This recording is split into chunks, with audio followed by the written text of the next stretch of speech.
Hello, everyone, to the Society for Armenian Studies special event today. We're honored today to have with us Professor Seta Dadoyan, who is going to be awarded the Society for Armenian Studies Lifetime Achievement Award in recognition and appreciation for her outstanding service and contribution to the field of Armenian studies. It's a great honor today to honor one of the leading scholars in Armenian studies, specifically her major contributions to the Middle East studies, to Armenian studies, and specifically medieval studies from the perspective of Islamic and Armenian relations. Professor Dadoyan received her education received her PhD from VAG Moscow via Yerevan State University. It's the highest degree that has been offered by Yerevan State University in 1991. She did her Master's of Arts in Philosophy in 1969 from American University of Beirut and Bachelor of Arts from Beirut College for Women. In addition of being a scholar, Professor Dadoyan is also a painter and a sculptor. She finished her degree in these fields from the City and Guild School of Arts in London, UK. Professor Dadoyan has taught at many universities.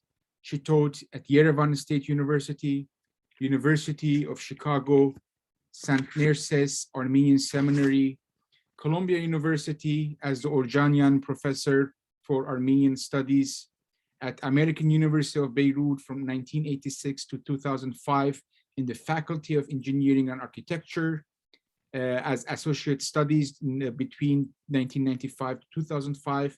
She also taught at the same university in the Faculty of Arts and Sciences, Civilization Sequence Program, Department of Philosophy from 1986 to 2002.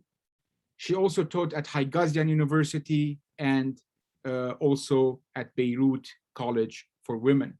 So you see how much diverse her background is at teaching different universities and different colleges.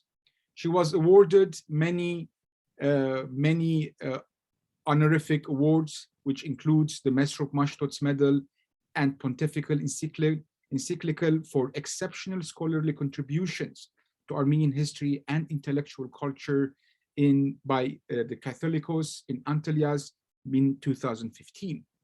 She also received the medal and certificate of David Invictus Anhacht, highest award of the Armenian Philosophical Academy, Armenian Academy of Sciences in Yerevan, January 8, 1999. She was also a fellow of the Royal Institute for the Interfaith Studies in Amman, Jordan. She was also awarded the Haig Uzunian Award for author of Best Armenian Book in 1987. Professor Dadoyan's publications are numerous. She's the author of 12 books. I'm not going to discuss all of them. These books are very diverse, dealing with Islam and Armenians, the history of the Catholicosates, to the Fatimid Armenians, to John of Erzinga, and to Armenian philosophy. She published more than 50 articles in academic journals, such as Journal of the Society for Armenian Studies, Encyclopedia of Islam, Hask Armenological Yearbook, Le Muséon, Revue des Études Arméniennes, Medieval Encounters, Haigazian Armenological Review, El Bahth, Journal of American University of Beirut, and Journal of Yerevan State University, among other prestigious journals. She gave papers at conferences. After 1991, she has given more than 100 papers and talks in conferences. So, can you please turn off your... So, regarding her contribution to the field, I'm just...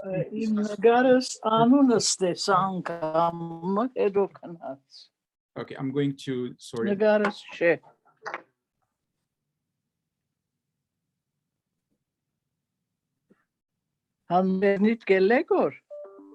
Okay. Ինչն որ չելը Okay, so we'll start with her books. The first book, important book that made a huge contribution to the field of Armenian studies and medieval Islamic studies, is the Fatimid Armenians, the cultural and political interaction in the Near East. This is the first study of its kind that cuts across and brings together the political and cultural histories of the medieval Near East. This peculiar episode of the Fatimid Armenians between 1074 to 1163 and other phenomena earlier on are given their proper background and context. She calls this the Armenian period in the last century of the Fatimid Caliphate in Egypt. It is shown to be a major phase in the perpetual alliance between Armenian sectarians and Muslims. The reconstruction of this to date unstudied subject also reveals new relevant data. Through its methodology, this book proposes fresh criteria and perspectives for the evaluation of patterns of cultural and political interaction in the Near Eastern history. So this is kind of the major book in English based on Western methodological approaches and, of course, Arabic text and Armenian classical text that reconstructed the history of Armenians under the Fatimid. In addition to this, one of the major contributions of Dadoyan within a period of 3 years is her trilogy.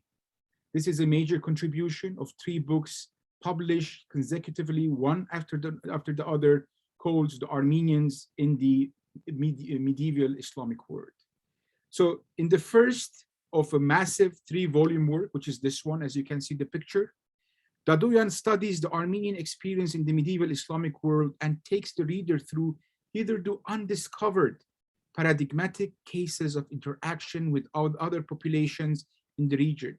Being an Armenian, Dadoyan argues, means having an ethnic ancestry laden with narratives drawn from the vast historic Armenian habitat.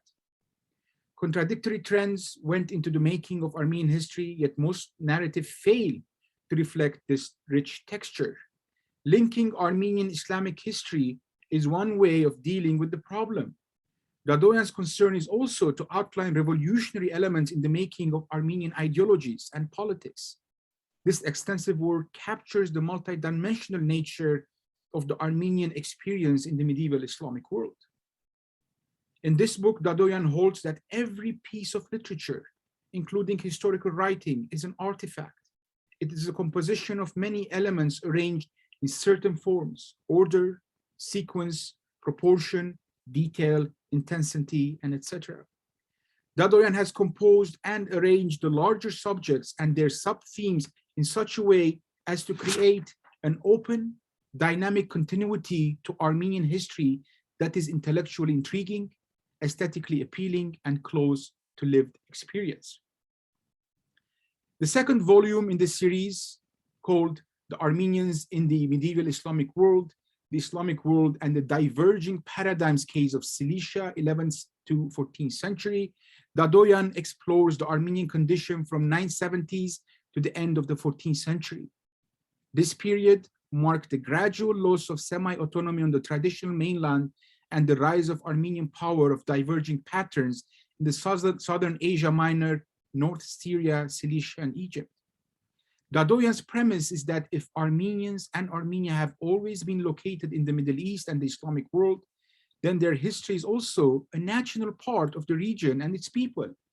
We cannot discuss Armenians in the medieval period in the region without putting them into the context of Islamic world. She observes that the Armenian experience has been too complicated to be defined by simplistic constructs centered on the idea of heroic yet victimized nation, as the historiography has shown in the past. She notes that a certain politics of historical writing, supported by a culture of authority, has focused sharply on episodes and in particular on the genocide. In the past, people viewed the history of Armenians from the prism and the lens of genocide. For her sources, Dadoyan has used all available and relevant primary and secondary sources, Armenian sources, as well as primary Arabic texts and sources.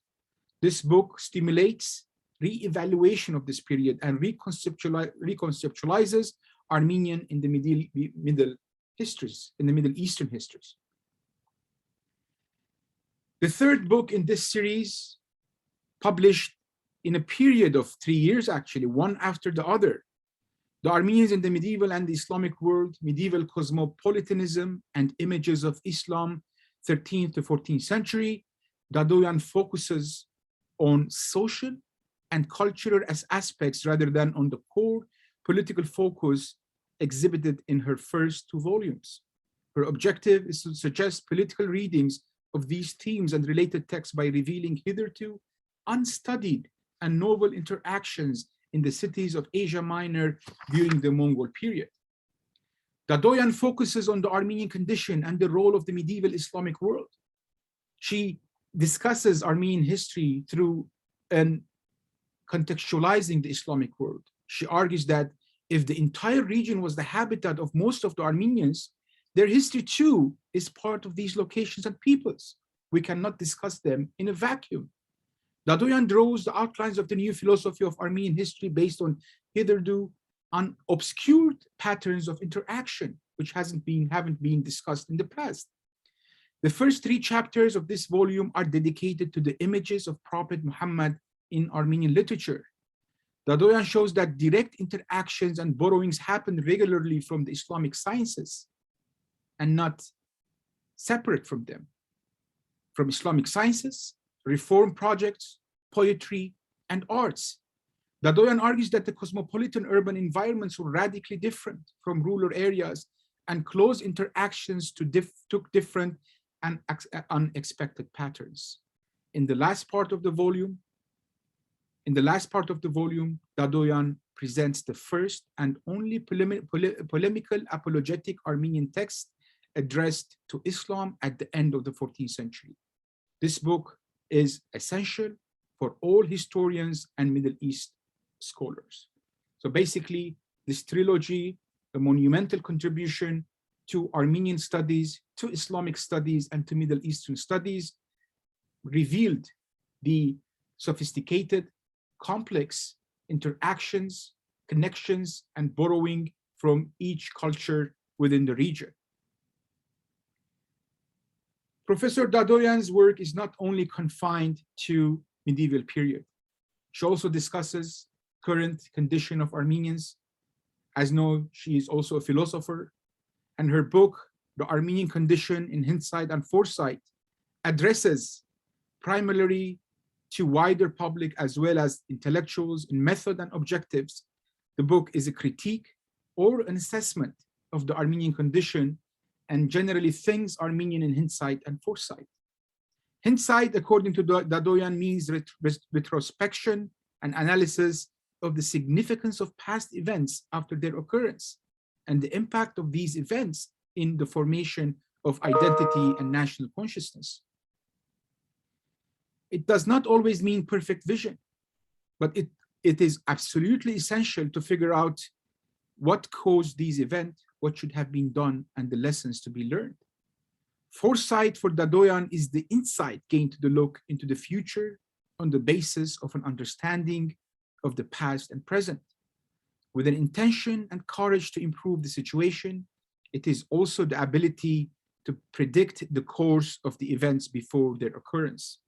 In all cases, a critical disposition is both a requirement and a key. Another important contribution by Seta Dadoyan is the Armenian Catholicosate of Cilicia, published by the Cilician See in 2015 on the centennial of the Armenian genocide, history, treasures, mission, and mission. The volume marks the centennial of the Great Genocide of 1915 and the move of the Holy See Cilicia from Sis, the capital of Armenian Cilicia, to Antelias.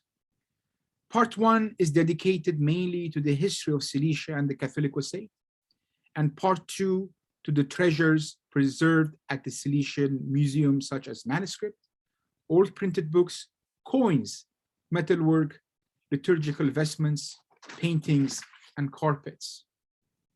Last but not least, her major, I would say, magnum opus that was published this year, a book that's above 500 pages entitled Islam in Armenian Literary Culture, Text, Context, Dynamics, published by the prestigious Peters Publishing House in Europe as part of the Corpus Scriptorum Christonium Orientalium.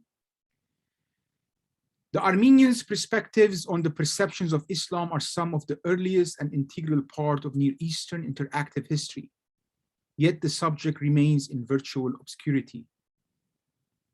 This book is a novel and extensive study, Islam in Armenian culture.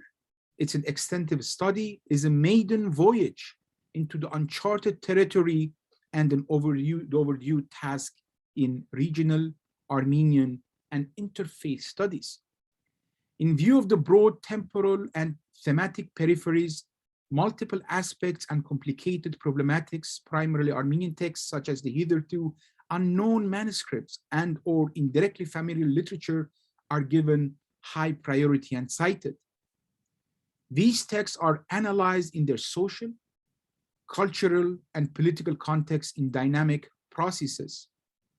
For greater clarity and ease of navigation, the book is organized around three main themes: the Armenian Mahmat, the Armenian Qurans, which is a topic that remains marginalized, and I think Professor Dadoyan is one of the first scholars to deal with the topic of Armenian Qurans, and the Armenian Pax Islamica from the 7th to the 21st centuries.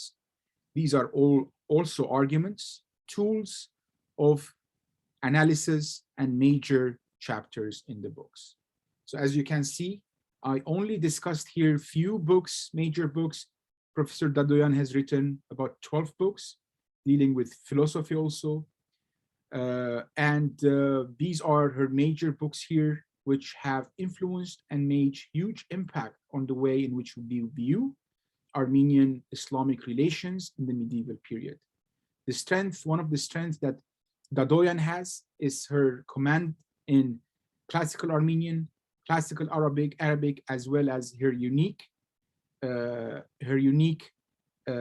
intellectual, her unique analytical and conceptual abilities to analyze the given text and put them, most importantly, in the context of the region, of the culture, and specifically the Islamicate culture.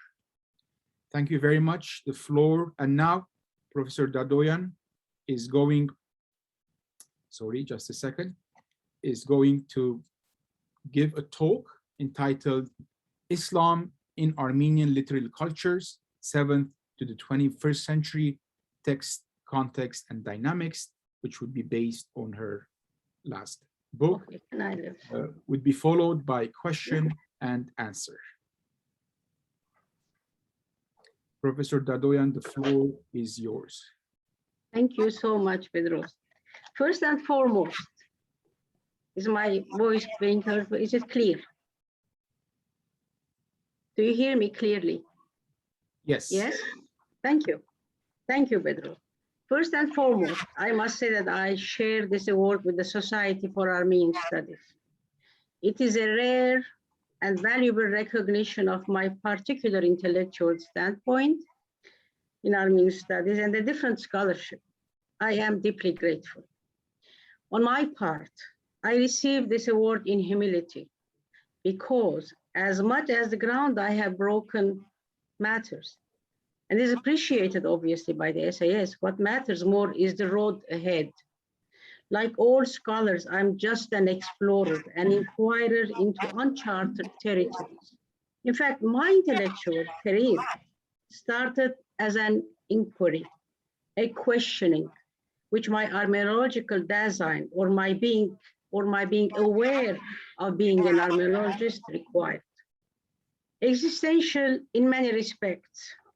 My motive was, and still is, the Nietzschean dictum, sum ergo cogito. That is, I exist, therefore I think. This is a or rather must think. This is a reversal of the Cartesian cogito ergo sum, which means I think, therefore I am. My scholarship finds legitimacy at this junction and no other mainstream criterion. As a native of a Muslim country, with immediate ancestors from the extreme east and the extreme west of the Armenian world, for me, existing meant thinking about my peculiar condition. It meant perpetually trying to make sense of my Armenianness in the midst of Muslim peoples and cultures. Most importantly, thinking about my existence in my world was being historical in a directly personal and meaningful manner. It's not just existing. In general, being Armenian outside the borders of the modern republic means inheriting strands of narratives, epic or tragic, mostly tragic, from the native land and the vast Armenian habitat, or which I call the oikumen. Together, they make the Armenian world, which spread from India to Constantinople and beyond, and from the southern Caucasus and Asia Minor to Egypt and beyond. What is often overlooked in Armenian studies is that after the 7th century, the vast Near Eastern region became predominantly Islamic. Except for Armenian Cilicia and the modern republics, most Armenians everywhere lived as dhimmis, or the protected peoples under Muslim rule. Consequently, things Armenian were simultaneously things Near/Middle Eastern. However, Armenian histories barely, if at all, reflected this peculiar condition, the experiences of the Armenians and their institutions in worlds of Islam. That is from India to of course, Iran, Safavid, and the Ottomans. Of course, the Arab world too. Historically and theoretically, Armenian studies are Near Middle Eastern studies as well, as I see it, but they are not viewed and developed as such. Given my close familiarity with my culture and the cultures and the languages of my region, I was in a position to see serious insufficiencies, both informational and philosophical, in the historiography, as well as few existing studies, so-called Arab-Armenian relations, quote unquote, diasporic communities, quote unquote, or colonies for that matter, and recently so-called interdisciplinary studies. I strongly argue that the total Armenian interactive experiences in the Near/Middle Eastern worlds of Islam have to be redefined by contemporary critical and interdisciplinary tools. Without essentialism and Armenocentrism, or seeing all things Armenian as central and everything else peripheral. There is no center or periphery, it's just one big word. There exists a highly problematic situation, and my scholarship started at this point. My first study, as Bedross mentioned, was naturally in arts, since they were my other major. I wrote about the peculiar phenomenon of Armenian painting in Lebanon, the most significant artistic phenomenon in the Middle East between 1930s and 1980s. I could see that with absolutely no precedent in the locations from where the Armenians were deriving. Absolutely no painting in Western Armenian culture. This art, this Lebanese painting, this Armenian painting, appeared in strictly post-genocide circumstances in Lebanon and as a reaction to them. So I titled the book Lebanese Armenian Painting in the Light of the Crisis of Identity. This is 1984. In my next work, again in Armenian, Pages of West Armenian Philosophical Thought, Echer Aremadahaimadazumen, 87, my objective was to understand and draw the development of philosophical thought in the west of the Armenian world and in the context of 19th, 20th century's events and under the influence of Western philosophical trend at the time. Now, in scholarship and generally, change and motion start at a new knowledge. The most intriguing concept in philosophical hermeneutics, as far as my work is concerned, is, quote, relevant information, end of quote. This is the new knowledge, which cancels the old knowledge and becomes a turning and a starting point. The relevant information, which shattered my horizon of things Armenian, was my discovery of the bold initiative of Hovannes Yerzangratsi, died in 1293, of humble Hovannes Vartabet, also known as Belus or Jelus. He borrowed in the cosmopolitan of the city of Yerzanga, he borrowed and adopted the encyclopedic epistles of the Brethren of Purity, or Rasail Ikhwan al-Safa, of the 10th century in Abbasid Basra. This was an eclectic and Neoplatonic compendium of sciences in 4 huge volumes by a small group of scholars who had mystical sympathies and Ismaili inclinations. And you know, Ismailism is a heterodox friend of Islam. I made the discovery in 1969 as a graduate student. I wrote a paper. Then I was busy with other matters. In 1991, I published a book called Hovannes Yerzangratsi, Views from the Writings of Islamic Philosophers and Philosophical Treatises, that I read for the very first time in manuscript form in the light of Islamic sources, or Ikhwan al-Safa. I was convinced already that there are things that are primarily things Armenian Islamic. They generated the peripheries for a novel discipline, an alternative discipline, if you like. This discipline, I believed, I still believe, would pave the way for a radical review of the frameworks in which we see things Armenian. In other words, my major aim is not that discipline. My major aim is to open the way to restudy, review, to see a different way of understanding our history. By mid-1980s, and in the midst of the Lebanese factional war, I wouldn't call it civil, it's a factional war, I had embarked on a long journey. I think I'm still alone on that journey into the twilight zone and uncharted territory of things Islamic Armenian, as I call. With no roadmap, honestly, I had no roadmap. I proceeded by a firm intuition only about the dimensions of the terrain to be explored and the Copernican revolution it could make in the way things Armenian, as well as near Middle Eastern, not just Armenian, were seen and explained traditionally. Things were different than imagined and desired or presented. The research for Yerzangratsi led to hitherto unknown cases in Armenian Islamic close interactions, often through heterodox channels, and this was a discovery too, not orthodox, heterodox, on both sides, both Armenian and Islamic. I discovered a distinct phase in Armenian as well as Near Eastern histories, especially Near Eastern, recorded almost exclusively in Arab sources. Nothing mentioned almost in Armenian sources. I call it the Armenian intermezzo. From the last decades of the 10th century, and more or less, I mean, just before the fall of the Bakraduni kingdom of Shirak, to the end of the 12th century. That is the establishment of the Seljuk kingdoms. The phenomenon led to what is known as the Armenian, the Armenian period in the last century of the Fatimid Caliphate in Egypt from 1073/4 to 1171. This is the subject of the Fatimid Armenians, about which Bedross already talked. The book was published by Brill in 1997.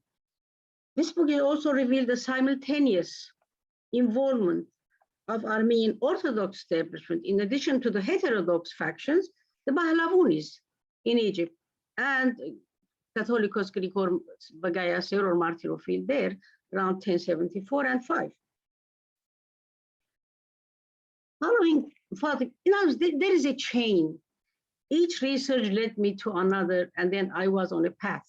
Following the Fatimid Armenians, the next task was to initiate a broad historiographic study based on paradigms of interaction. The total account was to be a historical geoglyph, that is an earth drawing, that when you go on a distance, you can see what has happened on the ground. On a horizontal level, you don't quite appreciate what has been happening until you go at a distance, a phenomenological, a critical distance, to see what has happened actually over 14 centuries. Now, the trilogy, Bedross talked about them, was called the Armenians in the medieval Islamic world, 2011 to 2013. I will not talk about that. Again, during the centennial year, I edited the volume that Bedross also talked about the Catholicos of Armenia, and the other book that I have never written anything like that, the Armenian Condition, in foresight and hindsight. It's a discourse, probably a bit complicated for basic, easy reading. One of the earliest Christian peoples, the Armenians recorded their perceptions and responses to Islam and the Prophet. However, the record remained barely, if at all, studied. This is my problem. This is the problematique, as the French say. It generated my extensive 5-year research into 14 centuries of literature to find out exactly what has been written and when and why. Islam in Armenian literary culture, text, context, as you mentioned, is my 6th work in Armenian Islamic interactive history, as I wish to call it. It is approach, themes, structure, sources, dimensions over 14 centuries. It is the first Armenian and Near Eastern in its kind in these two studies fields. It is a known fact, just for an example, that in the history of Sebeos, written around 660s, or attributed to Sebeos, the book attributed to Sebeos, there is one of the earliest testimonies in the region and in all languages and cultures about the Prophet and his teachings less than 3 decades before his death in 632. It is the first and only full testimony record from the 8th century to the 15th century. More than 15 authors, as I found out, refer to Mahmed, as they called him. By the way, the name is spelled differently. Mahmed, Mohammed. The most common is Mahmed with Yech and Ta. And his laws were referred to. 15 major authors that I found. I discovered a large number of texts and references, of course, and gave great priority to text, primary text. These were the building blocks. The first task was to locate, collect, categorize, and contextualize all the texts in their historical circumstances. Hence the importance of what I call context, text, context. Often in my translation, there are some translations, of course, but I prefer my translation, but then there are some authoritative like Thompson's or Greenwood's. These are very, very good translations. So these are from Middle, Vernacular, Modern Armenian. I gathered all that was available as a complete whole. There may be other texts, by the way, waiting to be discovered. I don't claim to have found everything. There were undiscovered manuscripts of Qurans, Armenian Qurans, still in manuscript forms. Strict chronology was maintained throughout as a running substratum for the discussions of a great number of texts, also authors, episodes, analysis, and argument. It's a complex structure.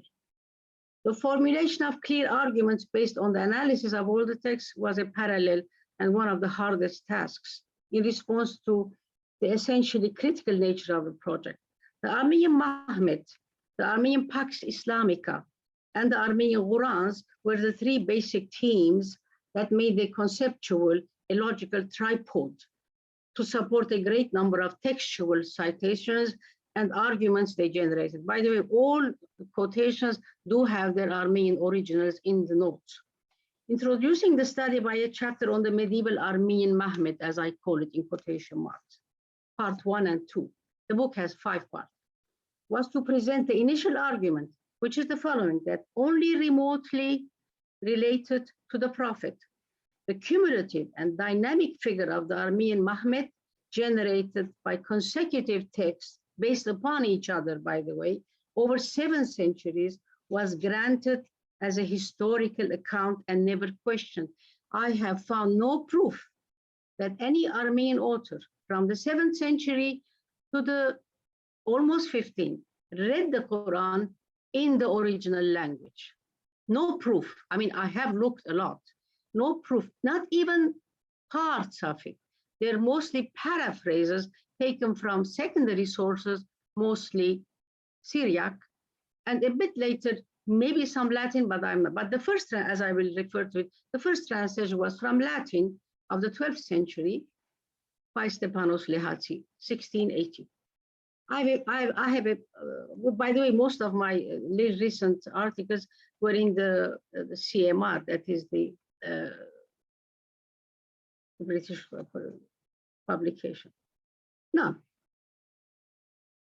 as such, this Armenian Mahmet became a solid ground as they took it, and the context and a sufficient source for information on all aspects related to its laws or Islam.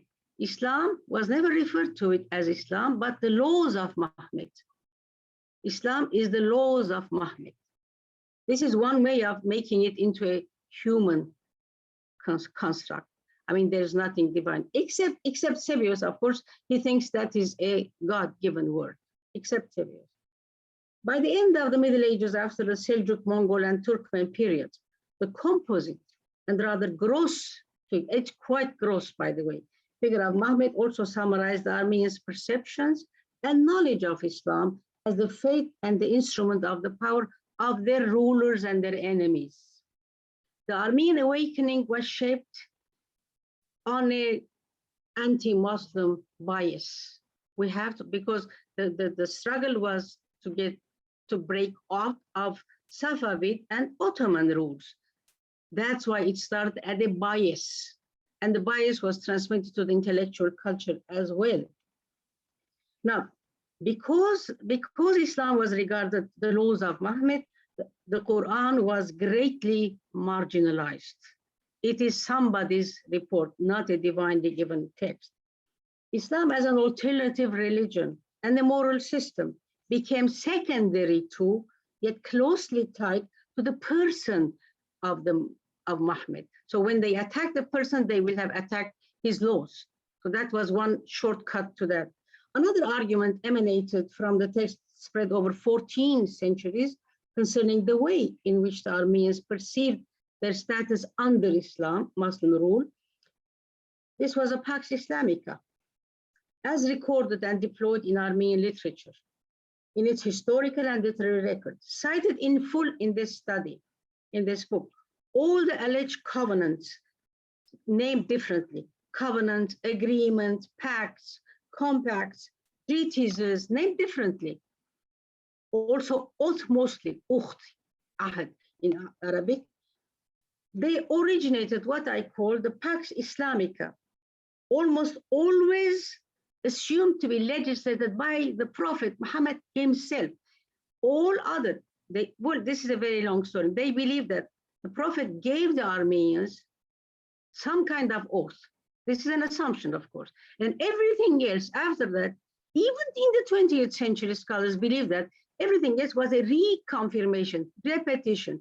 But this has ground. I wish we had more time for it. For example, in his oath to the Armenians of Jerusalem, when Salah ad-Din, took the visit, there is an oath which is documented, which is really taken as authentic today. He says, I am reconfirming the oath of the Prophet, and I'm his successor in granting the Christians, especially the Armenians, freedom of worship and safety of property, as most Islamic oaths do.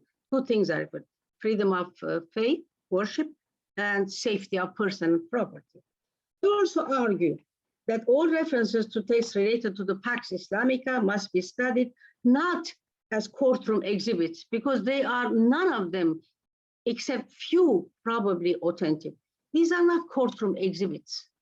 We're not believe that they are records of the historical circumstances of the Armenians themselves in the words. That's how they see themselves. They put it in the so-called, briefly put, the Orthodox, name it differently, reflected the Armenian condition, not the Islamic condition. The Islamic condition was more or less the same, how Armenians reacted to their condition. In part 4, I argued that the primacy of the Armenian Mahmet was a major reason for a delay of millennium in translating the Quran. For the first time, as I said, in 1680 by Stepanos Leati, but from a Latin paraphrase.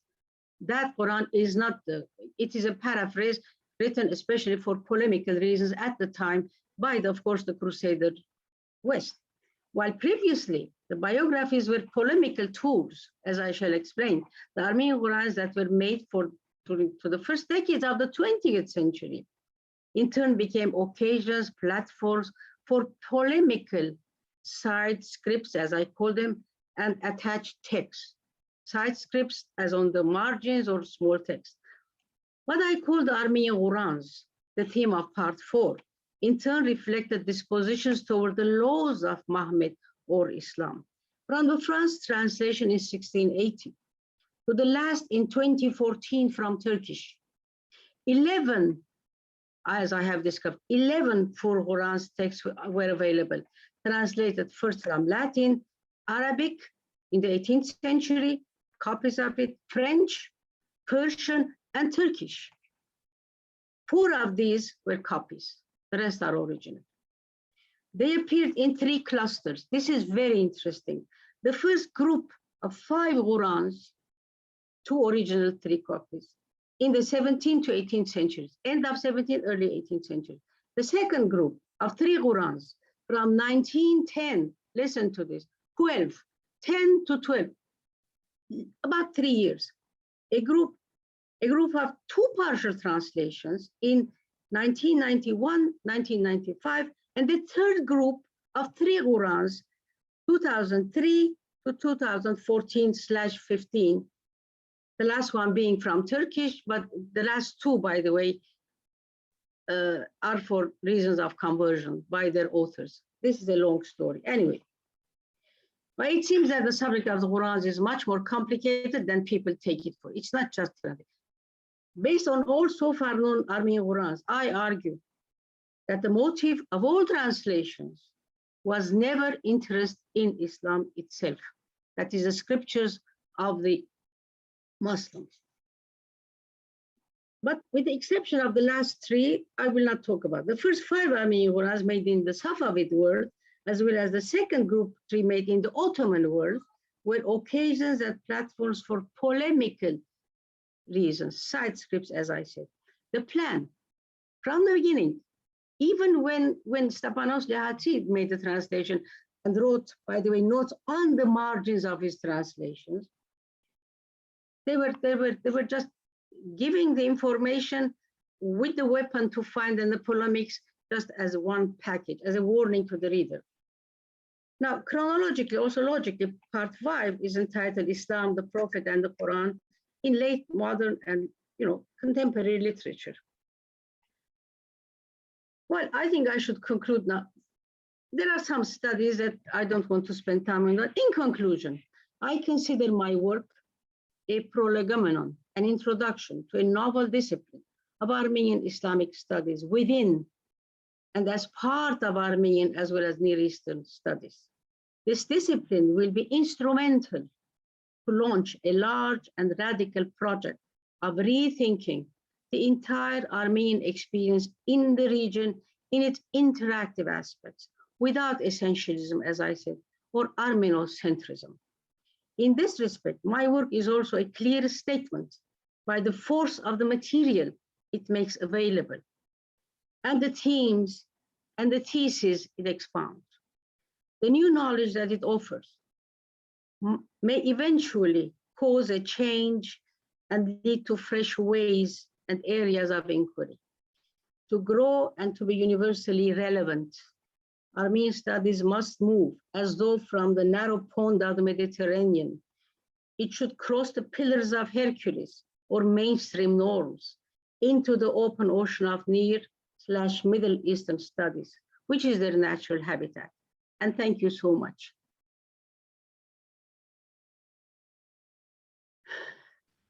Thank you, Prof. Dadoyan, for Thank your you. excellent presentation. Does anyone have a question to Professor Dadoyan?